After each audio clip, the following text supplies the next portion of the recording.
There's not a perfect way when we start learning piano. However, I have seen many learners throughout the years go down roads of skipping many steps. This doesn't mean that you have to play tons of scales each day and spend hours in music theory, but what it means is getting some basics down so you can learn correctly, but also learn faster down the road. More doors will open up. I know that we all are busy. We only have so much time to get to our instrument. We're excited to play that favorite piece or song, but what happens is the doors won't open because you haven't learned the steps. And as basic as this is, it needs to be reminded over and over again because we all get excited, but you got to be patient. In this video, I'm going to be providing 4 exercises, C finger position, which I'm going to show on the keyboard now. We have C, D, E, F, and G, and then that's the right hand, and we're not leaving this position. Piano fingers will be thumb 1, 2, 3, 4, and 5, and then the left. We have down here, we're starting. We have 5, 4, 3, 2, 1. Those are our piano fingers here, and I'm bringing that up for new learners. It's pretty tricky when we have to play the one finger and then the pinky, but they're the same notes down an octave. So we need to figure that out and take your time, meaning break it down if you need to. So for instance, you're going to play, the first exercise will be just one hand at a time. I will move my hand away from the camera because there's 2 different angles so you can feel and see what I'm doing with rotation perhaps and arm weight. And then after the right hand, it will be the left hand and then both. So each exercise will be right hand, then left, then both, followed by 4 beats between, and then we start a new pattern. You'll see the notes on the screen. If you wish, you can go ahead and help the channel out and access the PDF if you like. Let's begin.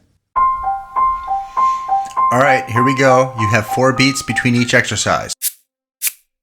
Nice and simple, relaxed. Thinking arm weight, sitting tall. Left hand. Here we go, both hands. You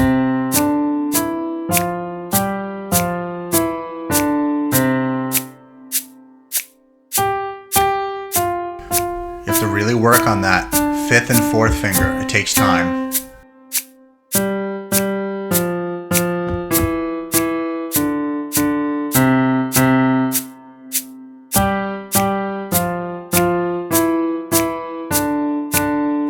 Go to exercise 3, rotation.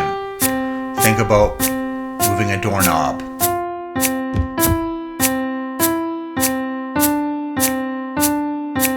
When you get to that 4th and 5th finger, think arm weight. Here we go. Arm weight.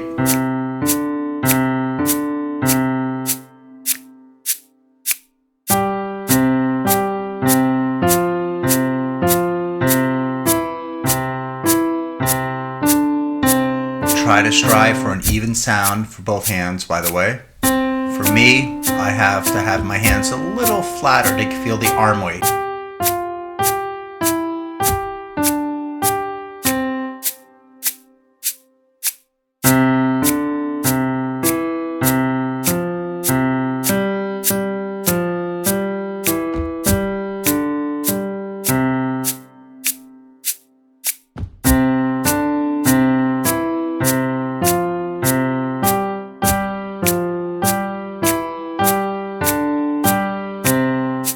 So if you think you got this down, then check out this video where you can start leaving the C finger position and work on the C major scale.